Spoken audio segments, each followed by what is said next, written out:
now, and please silence your cell phones, pagers, and electronic devices. Thank you.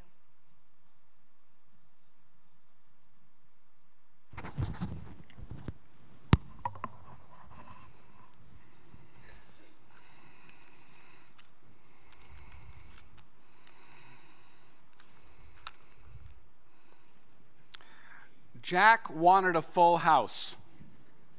He seriously said that. He said, I know what it's like to be at a place where there are not a lot of people who show their respect and their love. He wanted a full house, and I want you to know his last wish you have granted. We've had to bring in extra chairs, and we thank you, all of you, for your patience, but most of all, we thank you for being here to celebrate an incredible life, that of Jack Weiss. We're gathered here today to honor his life and memory. Death has come to him, as does to all of us, and death brings to our minds and hearts the common concerns and shared destiny of the whole human family. We're drawn together today by deeply felt emotions, and we are reminded of the essential community that lies beneath the many divisions of humanity on earth. Our lives and the lives of those we love are rooted in a mystery that at times like this is frankly past our understanding. In the face of eternity, we're made simple. And though we know our destiny is to tarry on earth but a little while, this time of separation brings us anguish and grief. May we bear this burden bravely. May we bear this burden together, supporting each other. And may we struggle through the darkness together with courage to find our way again. I invite Rabbi Gorbin to come up to read Psalm 15.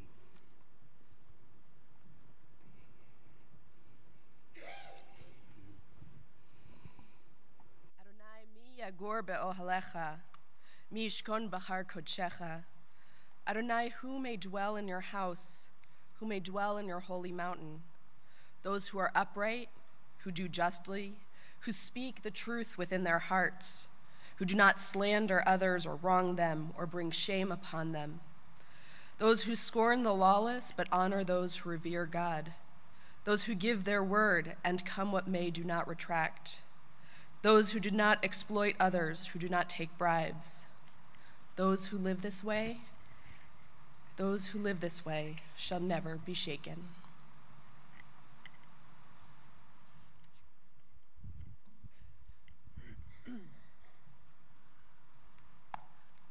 Psalm 23.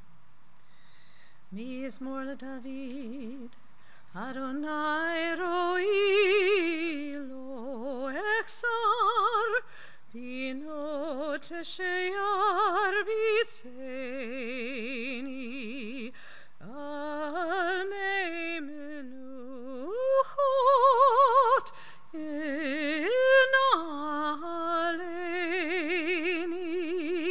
nafshi eshovev yancheni b'maglei tzedek leman shemo kam ki leich begeit al mavet lo irara ki ata imadi shiftecha umishantecha hemayinachamuni taroch lefanai shulchan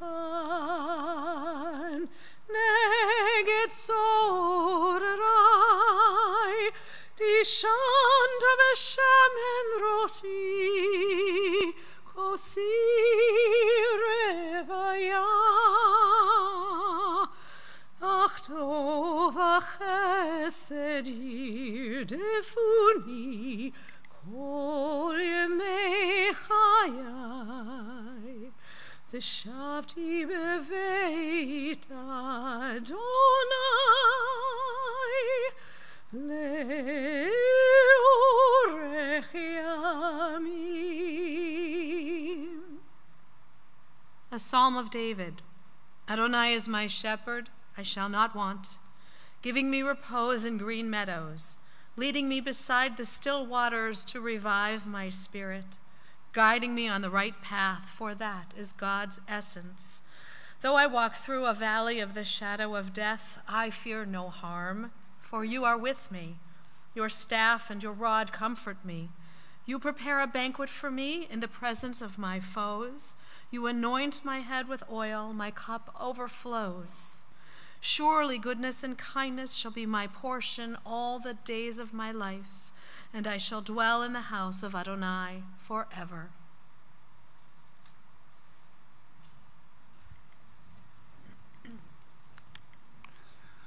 At this hour of loss, we reach to the depths of our souls for wisdom and strength and comfort. And although we're aware of life's many blessings, we know of its struggles and storms, of the calm and peace that death can bring. Its veil spreads over the weary, the ill, the suffering, and the heavy laden. In this hour of parting from Jack, we are grateful for every moment of every day of every year he spent with us. And so we ask God, let consolation and strength come to all of you who grieve for him. And we hope and pray that in the fullness of time, your tenderest memories will allow you to triumph over sorrow. For he has achieved much who has lived well, laughed often, loved with full heart, who has gained the respect of the wise and the trust of the young, who has filled a place, who has accomplished a task, who has left this world better than he found it, who has appreciated the true and the beautiful, who has looked for the good in others and given of every ounce of goodness he had, whose life was and is an inspiration, whose remembrance will always be a blessing. I've actually cut back some of our prayers today because the words we ache to hear are words of love and connection and story.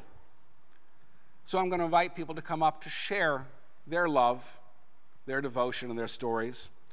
We're going to start with Will and Greg, and then Susie and Ben are going to come up together.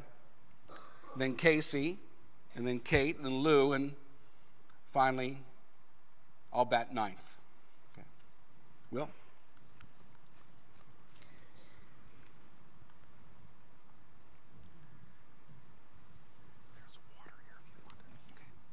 Whoa, whoa, whoa. What a crowd. J.H. would be pleased. My relationship with Jack Weiss had 3 phases, and in each of those phases, I learned something about Jack, and it taught me something about how I wanted to be in the world. In the first phase, I was Jack's contractor. I'd finished Stacy's house on Albemarle, and when her parents bought a property on Aylesboro, she recommended me to do the renovation they were planning with Herb Seigel, with the caveat that I was a little expensive. During the course of construction, I learned very quickly that Jack was an astute consumer. If I quoted a price on a shower faucet, it had better be the best price in town, because as soon as I'd hung up, Jack would be checking all over creation to find a better one. We would argue about the cost of various aspects of the job, but those arguments were always before the work was performed. After the work was performed and the bill was sent, there was never a question. Jack paid immediately, because Jack was a man of great integrity. Throughout the course of that job, in all his interactions with my crew, his integrity shone through. People sensed it the moment they met him. It was evident in the way he carried himself in the world. The second phase came when I married Stacy and became Jack's son-in-law. Desmond, Isabel, and I were welcomed into the Weiss family. And although it is a family filled with wonderful, intelligent people with amazing talents and huge hearts, it was evident there was only one head honcho. And everyone in the family and in the community came to the head honcho for advice and guidance. And he was great at it too. No one loved to break a problem down like Jack. He would take it apart, examine the pieces, and reassemble them in 100 combinations until he found the configuration that best addressed the issue. And he did this all with enthusiasm and boundless energy. I never met a man who could face a problem like Jack Weiss. And he did this right up until the end of his life, when the problem was the end of his life. And even that problem he faced with energy and enthusiasm. And as he faced that problem, broke it down, analyzed it, he had one clear goal in mind: what was best for all of us, and most importantly, what was best for Andy. Even at the last, with the most difficult problem, Jack faced it clear-eyed and head-on, and on his terms. Jack Weiss did not ever back down. As the years passed, son-in-law no longer seemed to describe our relationship. It was something that I felt deeply, but it was also something I was told. At Thanksgiving several years ago, Jack and Andy called me to tell me how much they loved me. But that day, Jack wanted to make a point. And when Jack made a point, he didn't make it just once. "Sweetheart," he said, "just for a sec, here's the situation. You're not a stepson to me anymore. I love you as a son. Do you understand me, babe? As a son. I love you. Are you getting the picture here?" I got the picture. That was really important for me to hear that day. It was very important for me to hear every day since. Increasingly important these last few months. And I know that I'm by no means alone in that importance. So many of us who were not born into the family, Jack and Andy brought into the fold and made us feel a part of the family. That was the one thing about Jack's love. It was inclusive. He brought you in, and I am so thankful to have been included in that love. JH, I love you, and I'm going to miss you terribly.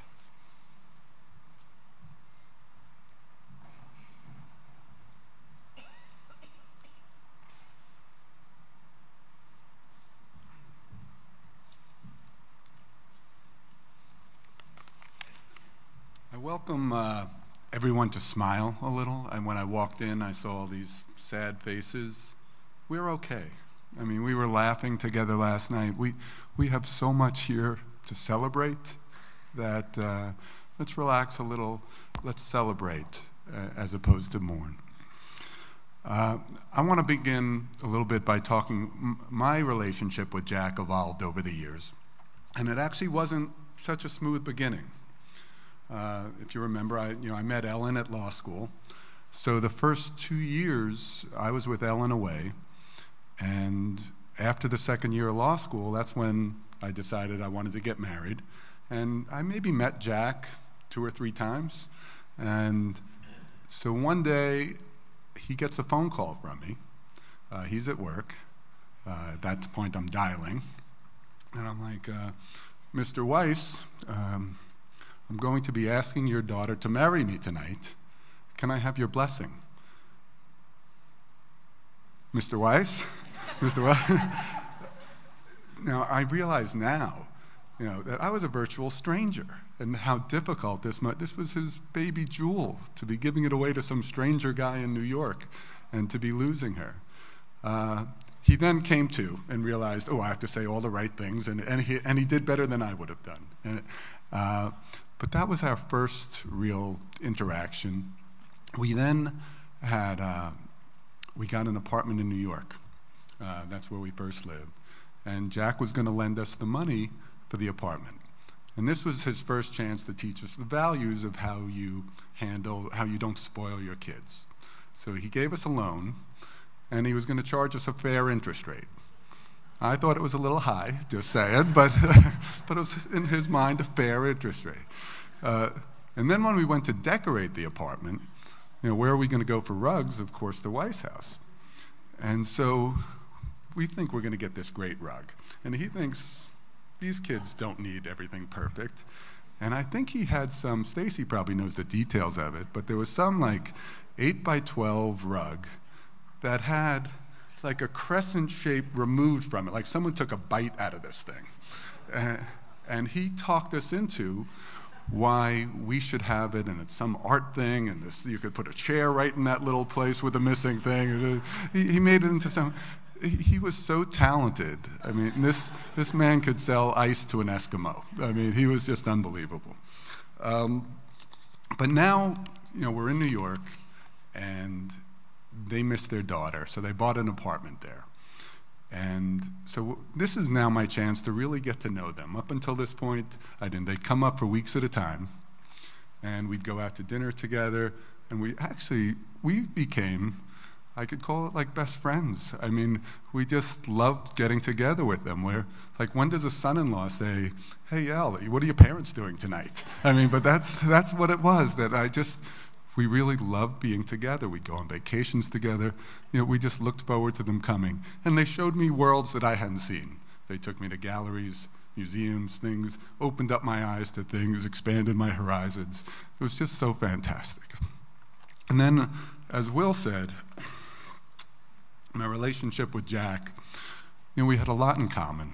We talked business all the time. But he also found me to be a son even before he found Will to be a son. But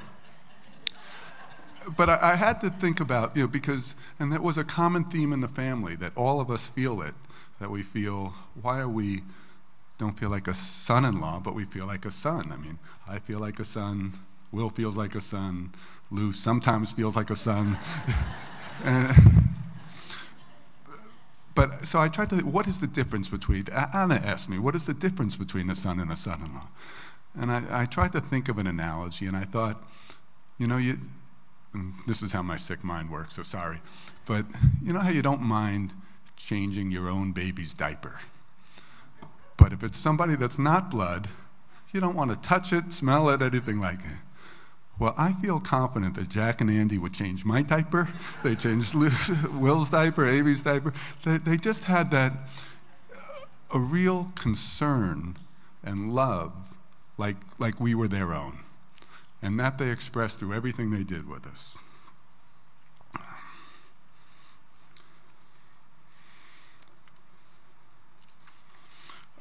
The true test for me of how they would treat me as a son was really after Ellen passed. Would I be out to pasture? Or would they just even elevate their concern for me? And I can tell you, they surrounded me with love. And actually, after a year had gone by, Andy was the one who suggested, you should get out there and date. I would want that for my daughter. And so they just cared about me and my happiness. And then when Anna came along, wow, they've welcomed her like a daughter into the family. I mean, these are remarkable, remarkable people that we got to experience here.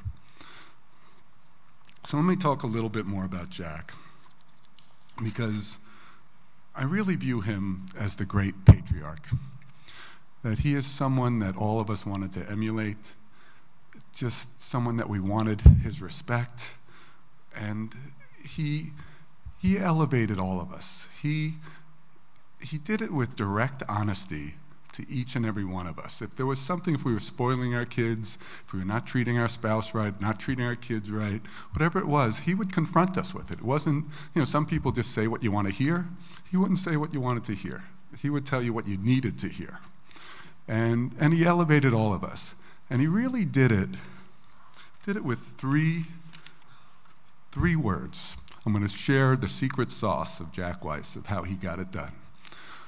If he heard something he didn't like, he would go, "That's no good." How many people in the Weiss, Carpenter, Kander families have heard a little bit of that, "That's no good"? And when you heard them, "That's no good," you wanted to make it right. You wanted to change it and make it right. And the beautiful thing about the "that's no good" that has elevated the entire family is it hasn't died with him. That there's always going to be, it's so ingrained in all of us that we all have this little Jack Weiss birdie on our shoulder, that the second anything that's a little borderline, I hear a little, "That's no good. That's no good." It really had a way of sharpening all of our characters. And it's one of these great lasting legacies that he left us. There's a quote actually from Andy Warhol, who said, "The idea is not to live forever, but to create something that will." And That's No Good will last forever with all of us. I want to share just a couple more things. I really felt honored to have some one-on-one time with him in the past few days, where we were holding hands. And let me just, I'm sorry, I'm a little under the weather, my nose is running. And he asked me, like he did many times, are all my affairs in order? Is everything in order? And I, of course, lied and said, yep, all taken care of. But then I had some requests for him. And you know how when you go to the Western Wall and you could put a note in the wall and it's sort of a direct message up to God? Well, we both knew where he was going. And I felt I had a messenger right here in front of me that was about to get back and be with Ellie. And so I had a few things that I shared with him. And one of them that I'd like to share with you is I wanted him to tell her thanks.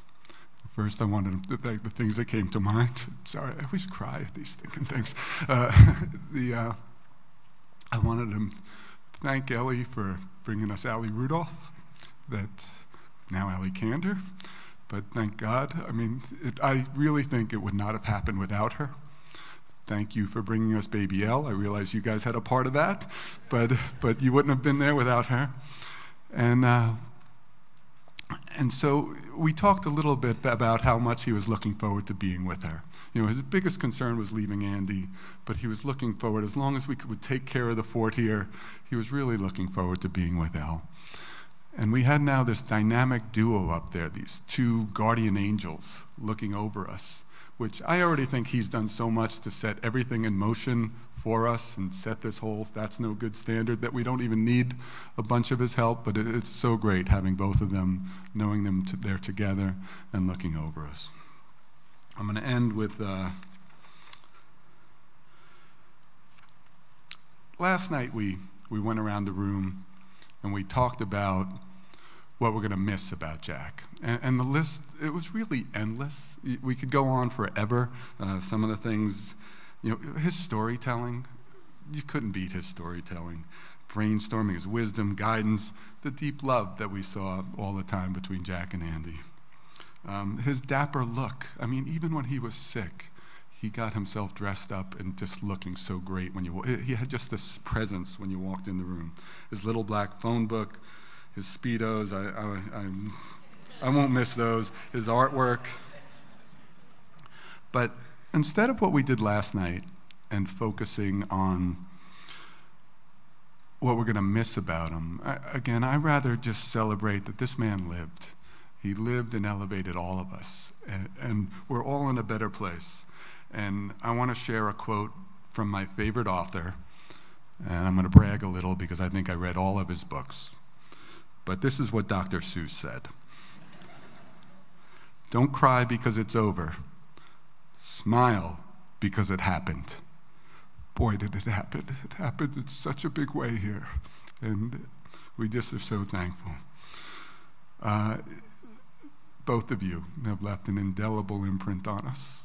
And let me just share just closing words about Andy. Mom, you are light. You light up all of our worlds. You are just terrific. You are kind, generous, compassionate, beautiful person. And you two, it's inseparable. It's, you know, Jack and Jill went up the hill. You don't have Jack and Jill going up separately. Jack and Andy, you just don't use those words separately. And we love you, and we're going to surround you with love, just like you've surrounded us. So, love you. Love you too, Dad.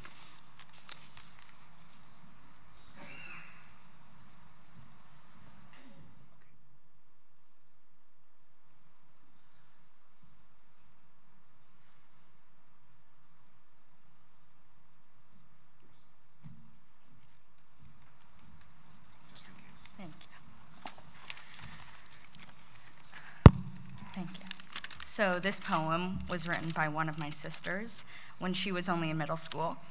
And my grandpa really cherished these words, and he actually kept them on his person in his date book for years, decades, probably. He is the poor paper boy working to support his mother. Charcoal black mud. He is the young man in love with his future wife, rose, violet, pink. He is the groom, marrying the angel, the mother to all, silver, gold, ivory. He is the father, so proud of the new baby boy, green, marigold, emerald. He is the justice seeker, fighting for equal rights for blacks, indigo, copper, scarlet. He is the grandfather, eyes spill over with joy, periwinkle, teal, lilac. He is the student, eager to hear what you have to say, yellow, orange, crimson. He is the teacher with a complete understanding of life. Dad, what color is the teacher? He is the painter, capturing the world in brilliant color.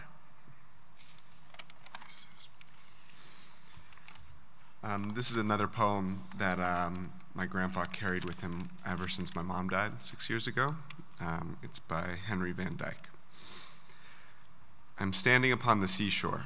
A ship at my side spreads her white sails to the morning breeze and starts for the blue ocean. She is an object of beauty and strength. I stand and watch her until at length she hangs like a speck of white cloud just where the sea and sky come to mingle with each other. Then someone at my side says, "There, she is gone." Gone where? Gone from my sight. That is all. She is just as large in mast and hull and spar as she was when she left my side, and she is just as able to bear her load of living freight to her destined port. Her diminished size is in me, not in her. And just at the moment when someone at my side says, "There, she is gone," there are other eyes watching her coming, and other voices ready to take her up with the glad shout, "Here she comes," and that is dying. I like to imagine the conversation being had with my mom and my grandpa, and I invite you to share in that thought.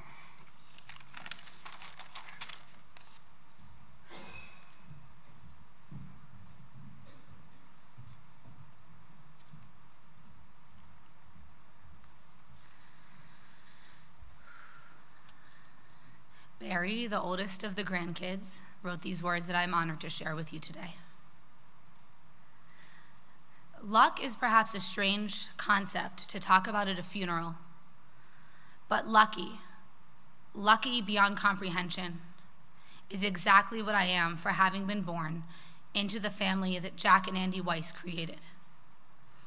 It's not just because JH loved me so big and so unconditionally, or that his confidence and pride in me was so steadfast that he made me believe I could accomplish anything.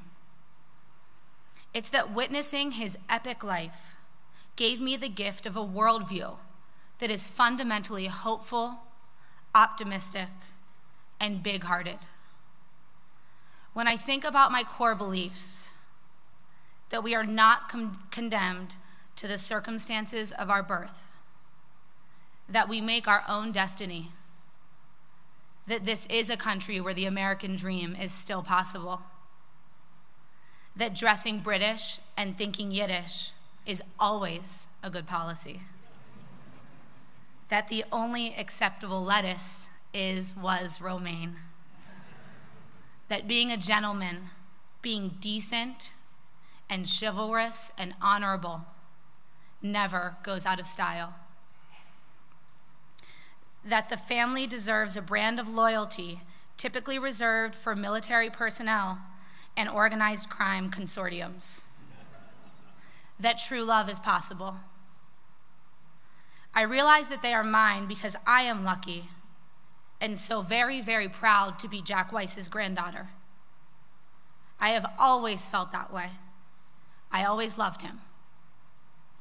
As a kid, I loved going to visit him and my dad, and then later my Aunt Stace at the store. I loved sitting at his desk on the front left of the upstairs level. I loved watching him talk on the phone, work on a plan, and then run down the stairs to greet a customer. I'll never forget when we got our first dog and Zoe promptly peed all over the pile of Tibetans in the front of the store. He wasn't thrilled. I loved his apartment with Grandma. Sorry, I mean the condominium. With its high ceilings and its 3 VHS tapes that we'd watch in a rotation. Mary Martin's Peter Pan, Fiddler on the Roof, and Aunt Ellen's wedding video, which was, of course, our favorite of all. I loved the smell of his pipe and the way that he put a dish towel under his head on the couch so he wouldn't get any grease on the fabric. I loved the way Grandma would kiss his growing bald spot whenever she would walk by. I love when I show up for swim team at the JCC and he happened to be playing handball. He'd wave at me from the court in his red bandana and show off by diving for some ridiculous shot. I loved when he and Grandma would come to a school play or Grandparents' Day or an award ceremony, and he would inevitably be the most dapper person in the crowd. I know some people are embarrassed by their grandparents. I was only ever proud of mine. I loved when he would give me paper money to stick into the tzedakah box at Shabbat dinner. I loved riding in his Jaguar. I loved how he had strong views about how I should wear my hair. I got bangs because he told me to. What earrings I should buy, what clothes look best on me. I loved watching him make his poppy salad. And I loved making him a martini. I loved watching him drill himself with vocabulary flashcards so he could keep up with Grandma. I loved going to his studios, first in the raw space above the store on Murray, and then the nicer digs inside the new Weiss house. I loved going to his one-man shows at Mendelssohn's and how proud he was when a work of his made it into a juried show. I loved talking to him about our town and how he stayed up all night reading it and why it made him weep. I loved talking to him about God and whether there was one and how he wasn't sure. But as a kid, he always stayed in Beth Shalom all day on Yom Kippur because he was terrified that there might be. I loved hearing all of his many chestnuts, the way the walls sweat in that apartment with his rollaway bed, the wedding from hell, the year of endless sex with Grandma, nightly takeout from George Aiken, Ellen being sick as a kid and getting a second shot, the house on Beacon Street, his support of busing, and the threat of a boycott of the store, the dinner party where him and Grandma got called Amos and Andy, and of course, the cookie story. I loved swimming with him in the mornings in the freezing water at the Cape while he wore his teeny tiny Speedo. We would swim for a bit and then we would tread water and talk about everything, his voice groggy because it was so early. My classes, my teachers, and then later my activism and my articles, my plans, my relationships. I confided in Grandma and Grandpa as they were my best friends. There's a reason that almost everyone I've ever dated has reached out to me in the past 24 hours to tell me that Grandpa was their role model too. They admired him and they will miss him. It's because if you wanted to go on vacation with me any time in the past 15 years, you were going to Cape Cod or Florida with me and my grandparents. I even spent my honeymoon with them. The marriage might not have lasted, but the trip was perfect. My Grandpa Jack was not perfect. He was bossy. He was stubborn. He was more interested in clothes than even Grandma. He knew exactly what he wanted and how he wanted it. If you suggested a restaurant other than Pamela's, Silk Elephant, or Med Grill, he just pretended not to hear you. You know what? I kind of loved all that about him too. But the thing I love most of all is how he loved my grandma, how he still loves her now. My grandfather didn't just love her, he admired her. All he ever wanted in his whole life was not to be poor. He always told me. And so he was singularly focused on making money. He taught her what was worth valuing. She taught him about art and books and community. She elevated him, he always said. And in doing so, elevated all of us. Your grandmother, he told me hundreds of times, is remarkable. She treats the busboy like the owner of a restaurant. His biggest fear in dying was leaving her.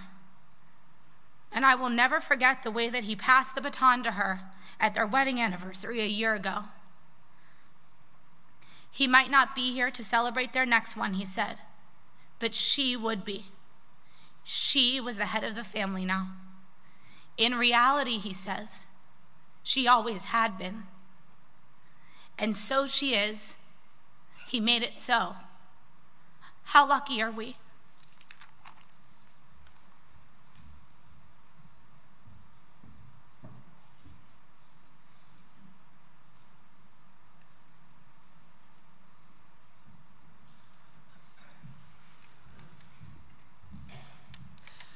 This is a letter that my poppy kept on his nightstand from our friend, Sally.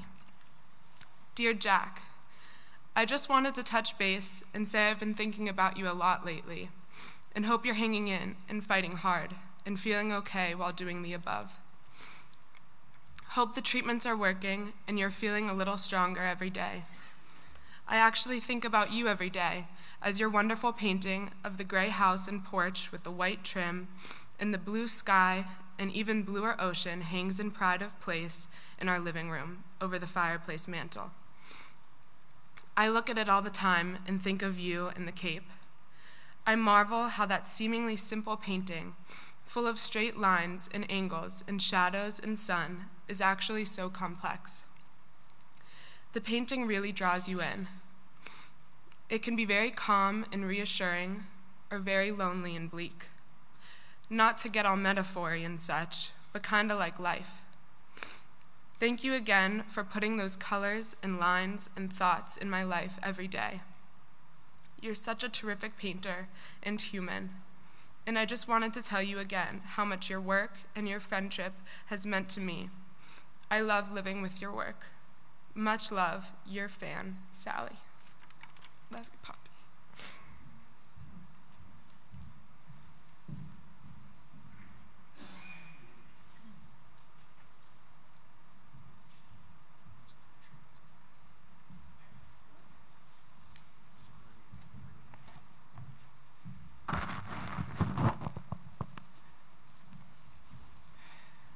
I don't know what the over and under is on my melting down. That's why Amy's here. My dad was a man in full who lived a life in full. The way he spent his 85 years here was a master class for our family on how to live. He made it with incredible pluck. He was the last and unintended child of his parents, Louis and Bertha. He lost his dad at 8. He was poor, really poor. Sometimes having to move 3 times in a year. Rather than pay back rent, landlords would just ask his family to get out. His enormous daily paper route made money to support him and his mom.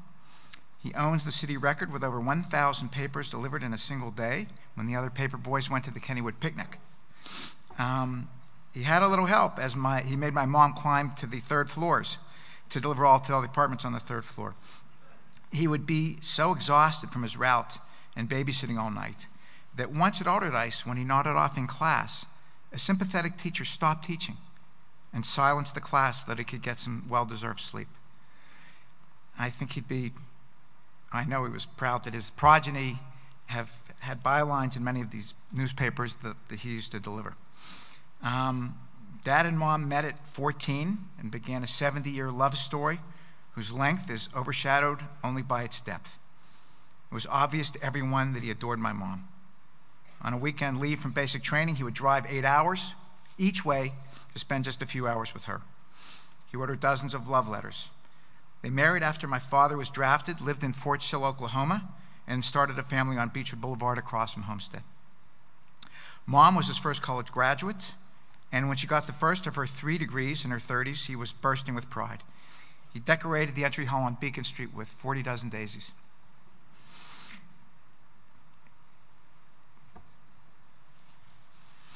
As in the finest of relationships, they made each other better, and they made each other laugh.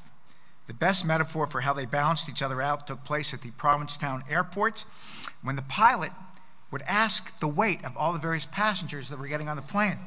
And my dad would listen very carefully to how much my mom would fib about her weight so that he could add the extra pounds to himself so that the plane could safely take off. It's true. Other than carpet markets and a few Super Bowls, they have really never been apart. He was Nurse Ratchet, rehabbing her back from a broken leg, broken pelvis, and cancer, and she was never not by his side during these valedictory years. My dad was 17 years old when he got his job as the shipper and packer of the Modern Curtain and Rug Company through the Jewish Employment Agency, now JF&CS. He was the 3rd employee 68 years ago, and the business is still run by Stacy, of whom he was so proud of how she grew the company in style and substance. After 2 years of honing his business skills as an Army supply sergeant, he returned to build a dry goods store into a business that would carpet the city in wool and selected synthetic fibers. Sorry, it was our Yellow Pages ad, providing support for his family and those of his employees. His persistence, creativity, and success are a refutation to anyone that says the circumstance of their birth is their destiny. But it's how he did it that was the most impressive. He was the epitome of what a Jewish businessman, really any man, should be. I worked alongside him for 20 years, and never once did I hear my father issue an order to someone to do something. It was always, could you do me a favor? Could you do this? My first year at work was sitting right next to him at his desk. I mean, not like a separate desk next to him, at his desk. And he took my ideas seriously, and he treated me like a partner from day one, even though I wasn't, and that was years from that status. He was one of the first small business owners in America to start a profit-sharing plan for his workers. He was a capitalist in business, but a socialist with his employees. He bought Harvey his actual house. He went to a bar with Cal, who's here, our driver, Cal Kincaid, to convince him not to take a job with Greyhound, to stay with us. He gave his bar mitzvah watch, put his here, to Tony, our measure guy, because he was always late for work, so he literally brought in his bar mitzvah watch and gave it to him. Tony gave it back years later, and that's why I have it. There was not a task that he asked of anyone in the store that he hadn't done himself and was not still willing to do. You can see why our employees were with us for life. His business ethics were simple. Treat everyone with dignity. Make sure to exalt the humble and kid the exalted. There are 2 letters my family treasures from 1962. One from Steelers founder Art Rooney, thanking my dad and praising Art's buddy and my grandfather, Chappie Goldstein. And the one a couple months earlier from January of 62 is really the special one. It's from Porky's, a beer distributing company. It says, "You ring, I'll bring," and it was on Wiley Avenue. Mr. Jack Weiss, thanks very, very much. You may not believe me, but these are the facts. We really appreciated your patience in answering our numerous questions, your easy manner in presenting your samples without the same stale buildup that most salesmen present to Negroes. You treated us royal, but just another customer.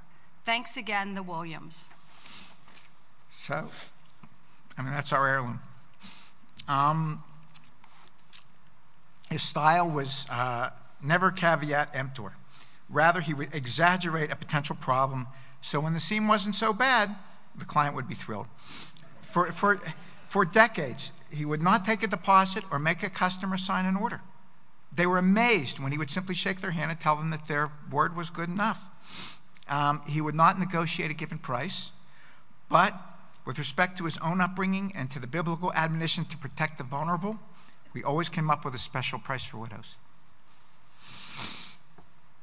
His decision-making was thoughtful and wise, nowhere more so than in creating a family and a family culture that reflected the best of Jewish ideas and actions. My dad and mom had the courage of their convictions with regards to social issues, such as supporting striking teachers and fighting racially restrictive club memberships, although maybe he also didn't want to pay the money for that, we're not sure. In the early 70s, my folks stood up in favor of school integration, which prompted some anti-busing folks to threaten a boycott of our store. My parents called a family meeting to discuss the financial ramifications for us, but it was strictly a teaching tool because they had no intention of backing down from their principles. When the Steelers were new to Heinz Field and Cordell Stewart was the quarterback, this rough character who had the season tickets next to us began spouting that the Steelers would never win with an NQB. And QB is quarterback, and the N stood for the N-word. My dad heard this and called this bigot into the aisle to settle things. This was when my dad was 70 years old, and this thug was like 25 years younger. I wanted to say, Dad, just let it pass. He would not. He would not back down. But the guy did back down, and we never saw him after that because he got season tickets somewhere else. He never showed up again at a Steeler game with us. Until the last, as you hear, friends and grandchildren would come to him for some kind of personal or business conundrum, and his advice would usually result in a win-for-all parties where we were all tapping into what was his greatest gift, which was the ability to stand in the other person's shoes. As other people mentioned, Amy and I took all of our vacations at my parents' houses with my parents. Well, I see a lot of our friends here today. They'll attest to how with it our dad was and how with it my mom still is. They're a generous couple in every way. And their grandchildren delighted in spending time, and we heard about the honeymoon. He was justifiably proud. He was justifiably proud of the fact that from getting the boot from these third-floor apartments, and literally had to walk through the apartment, that people would be in their bathrooms. It wasn't like a separate entrance on these third floors. From getting the boot from those places, he ended up with a succession of beautiful homes in Pittsburgh, mostly on Squirrel Hill, a place in Longboat Key, and a wonderful Jack Weiss designed summer home in North Truro. He developed townhouses, and together with Tony, we developed some commercial real estate. He played handball into his 80s and recounted the details of games, of comebacks, of kill shots to anyone that would listen. Adorned in a do-rag, knee braces, torn polo shirt with a pop collar, often with his best friend Sonny as his doubles partner. He only stopped diving for shots, as Barry mentioned, at 78 and quit playing at 83. In a timeline, he kept a timeline of his illness to show doctors when he went to meet with them so he could explain what happened. And he wrote that he played handball in Sarasota the day before he was having some breathing issues, parenthetically and immodestly noting in writing that he won both games. I couldn't believe it. He wanted me to let any handballers in attendance today, and I see some of them here, to know that he forgives you for your terrible hinder calls. He would swim twice a day in the open and cold water of Cape Cod Bay in the summer and the Gulf of Mexico in the winter. He defied the sharks, but it may be they were just as terrified of his Speedo as we all were. For years he lifted weights, and somehow, even after he was away at Cape Cod for the summer, he finagled his way to be the second spot in the pecking order behind our leader, Steve. Painting occupied my dad's summers in the last 15 years since he retired. He officially retired at 59. He worked another 10 years, but we just didn't pay him. He would go up to his studio on the second floor, and a la a young Matisse, he would don a white lab coat over his shirt and tie and pick up his brush. His main themes were abandoned mills and the Cape houses, and he sold dozens of his works. He's probably most proud of his one-man shows at Steve's and the jury prizes he won at the Carnegie. He would get more excited about selling a painting for $2,500 than at selling a house full of carpet for 10 times that amount. He was a mensch. He had a wonderful sense of personal style, driving Jaguars and wearing beautiful clothes. Known everywhere as a dapper dresser, he always same to me. He was always knew the latest fashion in lapels, pleats, tie wrists, and cuffs.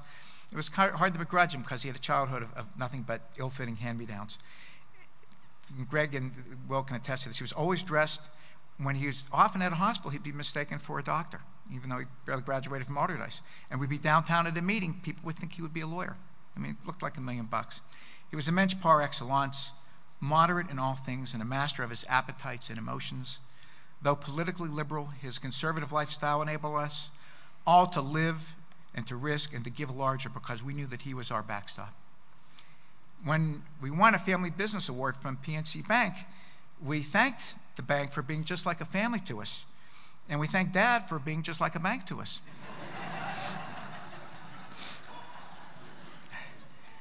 Many friends wanted my mom to be their mother, but less said, but just as true, is that they wanted Dad as their father. They were right. Ellen, Stacy, and I were just so very lucky to have him as a father. I can never repay him for all he did for me, but I can thank him for creating my world. Fate decreed that he had to be an adult when he was 8, and his longevity has allowed me to remain a child into my 60s. He was the best man at my wedding, my best business partner, my best advisor, and my best friend. Certainly, he flourished materially with a business and houses and buildings, and in an hour or so, he will rest just above his beloved Ellen in a mausoleum that, of course, he designed and often visited. As impressive as all of his achievements are, his real achievement is the family that he and my mom created and his mark on our community. If you seek his legacy, here it is, sitting in front of it. At the end of Ellen and Greg's wedding video, he was asked for some sage advice, or a wish to give the newlyweds. On the spur of the moment, at least he claims it was a spur of the moment, he said, many years from now, that we should tell our grandchildren, quote, many years from now that we should tell our grandchildren just how much fun we have had and how we all loved one another. To that, I would just add how much we all loved and were loved by our father, grandfather, and great-grandfather, and we are the worlds that he created.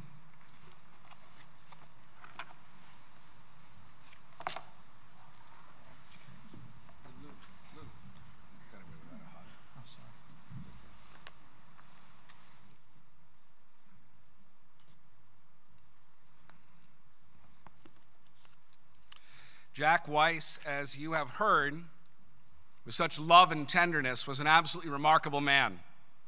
Loved by all of us, looked up to by so many, admired throughout the Jewish and the broader communities. Jack was the kind of individual we know we will tell stories about for years, no, for generations to come. He lived.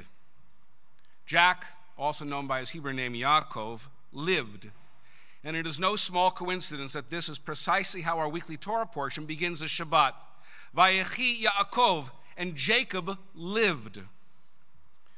Though Jacob's death is recorded later in this same portion, we're told from the outset that our amazing ancestor from Genesis lived a life of great passion, striving, success, and defeat. Even when crushed by grief, he always picked himself up and rose to meet the next task, the next challenge, the next opportunity of his life. Jacob, our patriarch, lived. Jack Weiss, Yaakov Chaim in Hebrew, lived. Like his Torah predecessor, he lived a life of great passion and striving, success and defeat. And even when crushed by grief, Jack Weiss picked himself up and went on to the next task, whether it was taking care of his 4-generation family or seeking out opportunities to share his business acumen, his creativity, and his art. And so we ask, who was this man? What forces molded him and formed him? What made Jack Weiss into the kind of man who lived instead of merely existing or surviving? He was born right here in Squirrel Hill in 1933, a proud son of this neighborhood. And as you heard, he was the youngest of 3, and he went on to Whiteman School in Taylor Alderdice, where he made a name for himself as an athlete and a scrapper. Raised in the worst of the Depression, he had to work hard for everything in his young life. His father died when he was 8. Nothing was given to him, and he learned early that he had to create the opportunities that he needed to live, and he had to depend on himself. That did not make him a loner, rather the opposite. Jack was gregarious and made friends easily, even though he did not suffer fools gladly. Most of you know the love story of Jack and Andy. They never tire of telling. Andy was way too young to commit herself to Jack. As I said the other day, Jack would be in jail. But commit herself she did. They waited until their later teens to get married, but nothing was going to stop them from being together. They were married by the ever-popular marrying Rabbi Lichter, in March of 1953. The reception was in the dilapidated Royal York basement in Oakland, complete with falling ceiling tiles. And Andy says that, frankly, it was the ugliest wedding ever done in Pittsburgh, but it gave birth to the most beautiful marriage most of us have ever known. Jack served honorably in the U.S. Army as a staff sergeant of Fort Sill, where Andy said he was kind of like a Radar O'Reilly, able to procure anything he needed, the most least likely of items for himself or his buddies. And after service, he came right back here. He started working with Norman Arlick, who became a mentor and like a father to him. And always mindful of the need to build for the future, Jack began giving his boss back his yearly bonuses. Why? In order to slowly, year by year, buy more and more of the business, which finally became his when Norman retired. Jack worked there practically the rest of his life, long after retirement, even not getting paid, Lou.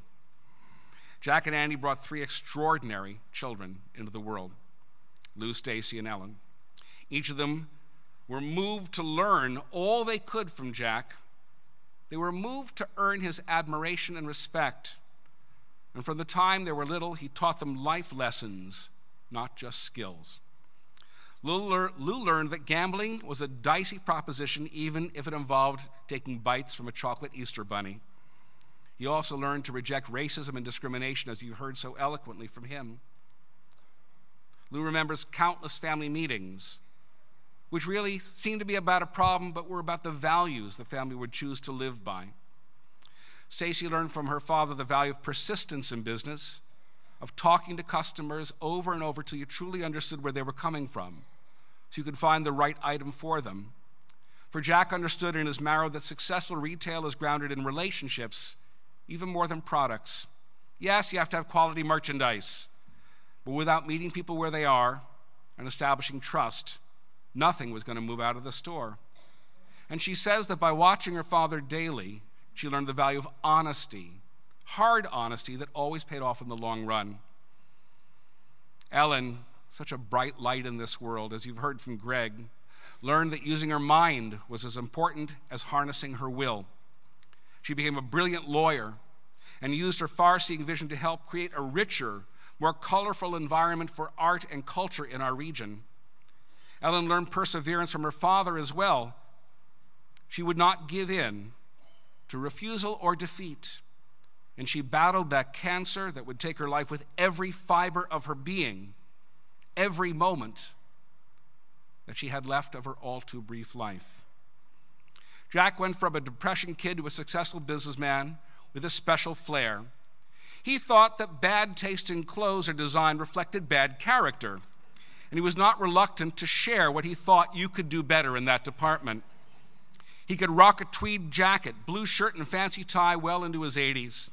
One time after services, I greeted him and noticed that his jacket collar was up around his neck, and I gently started to fold it down. He said, "Stop!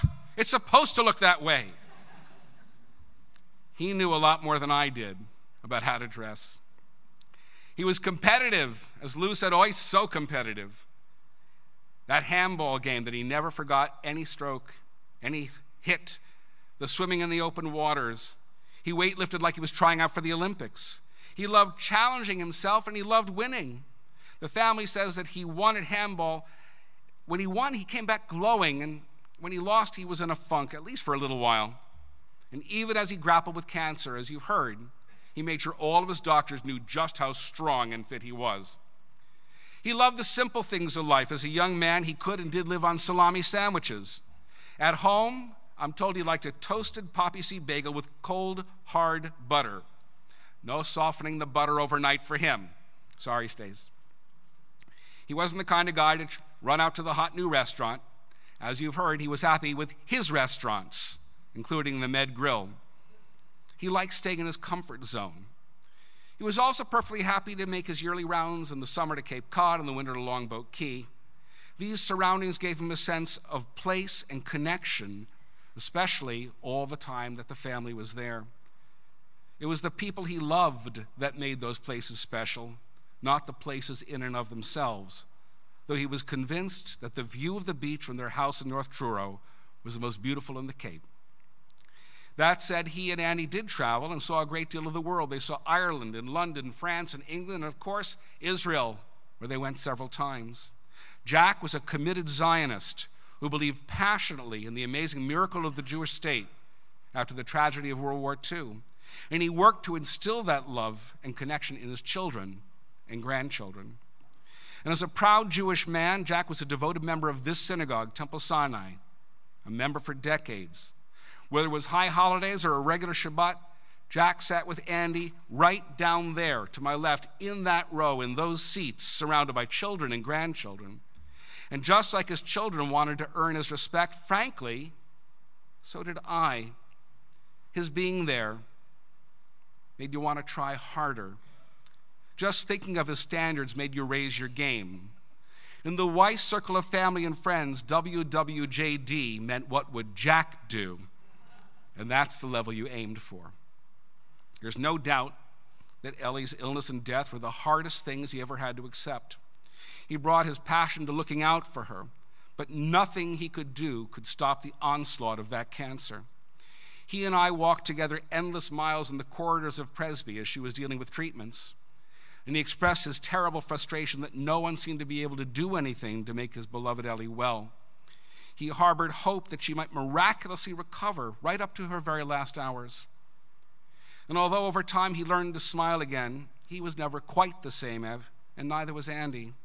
They both held on to each other and their family that much tighter as their hearts continued to ache from the loss of their beloved daughter. Watching their courage and strength in the face of that loss moved me to tears when she died. The memory of it now still touches my heart beyond words.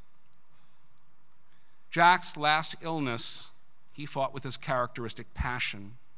He was determined not to let it defeat him as he entered different protocols and experimental regimens. Every time I visited the house, he rallied to shine like his old self, even when he was in pain.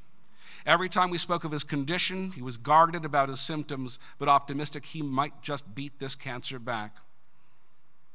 Until this week. This week, Jack entered hospice, knowing he had endured all the treatments he could, and so he simply lived and loved these last few days. Everyone who visited was amazed how we greeted him with love and without self-pity. Everyone who walked in the door was surprised they could have a normal conversation with him, and he followed every word, every thought, and felt every emotion. I was blessed to experience this firsthand in my last visit with him just a few days ago. He greeted me with a kiss, and we had a lovely family conversation with Lou, Amy, Andy, and others in the room. We joked about everything from politics to the Jewish world and caught up on doings of family. And when I left, he kissed me as tenderly as my own father would have. And I thought, I love this man. I truly do. And I say it without shame today. I loved Jack Weiss. I cared for him, admired him, was blessed by his caring in return, and it is a blessing I shall never, ever forget. Jack Weiss taught all of us how to live, for he lived every one of those 85 years. Vayechi Yaakov Chaim. Yaakov Chaim Weiss lived. We shall miss him so much. His family, who adored him to pieces. Amy will miss those vacations, having never gone on vacations without them. Will miss him saying, "Will, how you doing?" repeatedly, until Will would finally break down and tell him how he was really doing. Anna will miss his strength, his wisdom, and the sense of security he gave everyone around him. And Greg, as he told you, will miss that great family patriarch, as powerful a figure as the biblical Jacob Jack was named after. Danny will miss their long talks and using Jack as a sounding board for life's critical decisions. And beyond what is missed, they'll remember what he taught them. Casey will never forget how important it is to be honest when it's hard to be. And Stacy will always remember how essential it is to one's integrity to walk the walk, not just talk the talk. And Andy, our beloved Andy, will miss Jack for his smile and strength, his caring and his passion, although we learned a little bit too much about that earlier today. his commitment to their shared journey of life and love, a journey lasting 7 decades. She'll miss his smile and his enthusiasm, but she'll never forget how he put her through college so she could fulfill her own dreams. She'll miss this extraordinary man of so many talents, but always remember their incredible time together. As she said last night, he was truly a singular man, and we shall not see his like again. This extraordinary family deserves us embracing them the way Jack embraced us, including Andy, Lou and Amy, Stacy and Will, Greg and Anna, Barry, Casey, Doug, Molly, John, Susie, Sid and Neil, Danny and Tanya, Maura, Isabel and Chris, Desmond, Ben and Allie and Jacob and Kate, and Raleigh and Gemma and Bradley and Finn, Sonny, and finally the littlest one, Elle. Jack Weiss lived just like our father Jacob, and it is up to us to honor him by living our lives with love and passion, commitment and faith as he did. It is our task to fulfill that we pay forward the lessons and ethical standards we learned from him.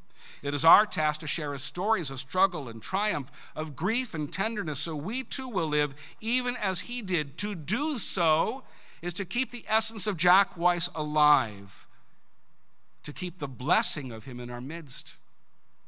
And who of us would not want that blessing? What a man, what a life, what a blessing to us all. What a blessing to us all. I invite you, as you are able, to rise for the chanting of the memorial prayer, El Maleh Rachamim, by Cantor Berman.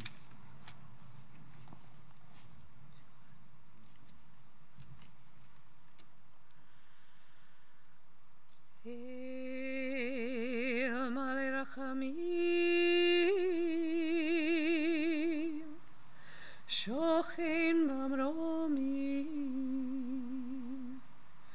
Hamitzei Menucha Nechona Tachar Kanfei Ashchina, B'malot krashim utorim kezohar rakia masirim et nishmat Yaakov Chaim ben Yehuda Levi Brindel shel halach leolamo began Eden tehi menuchato. Ana Baal Rachamim, as tirehu beseter knafecha leolamim, utzror bitzror chayim et nishmato, Adonai unachalato, v'yanuach b'shalom, Al mishkavo v'nomar Amen. El Maleh Rachamim, exalted, compassionate God, grant infinite rest in your sheltering presence among the holy and the pure to the soul of Jack Weiss, Yaakov Chaim ben Yehuda Levi Brindel, who has gone to his eternal home. Merciful One, we ask that Jack find perfect peace in your eternal embrace. May his soul be bound up in the bond of life. May he rest in peace. And let us all say, Amen. Please be seated for a moment. I've been asked to announce the following. After the completion of our service in a moment here in the Leibov Sanctuary Temple Sinai, we'll be proceeding to Homewood Cemetery, to the special area that Jack himself designed and created for the family to find their eternal rest. After the burial service, I know the family will be going home. Shiva will be held for 2 hours tonight, 2 hours tomorrow, and 2 hours Saturday night after Shabbat, 7 to 9, 7 to 9, and 7 to 9. The Mariv, or the evening prayer, will be held at 7:30 each night, and I know the family looks forward to seeing you and receiving your personal comfort, and frankly, you sharing your Jack stories that maybe they have only heard once or twice. and that bear repeating. I'm going to ask that as we rise, that those who've been designated as pallbearers come forward, and we're going to have a special piece of music to escort Jack from here to the cemetery. It's his grandson's recording of Blackbird. If you can, please rise as the pallbearers come forward.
Moment to arrive.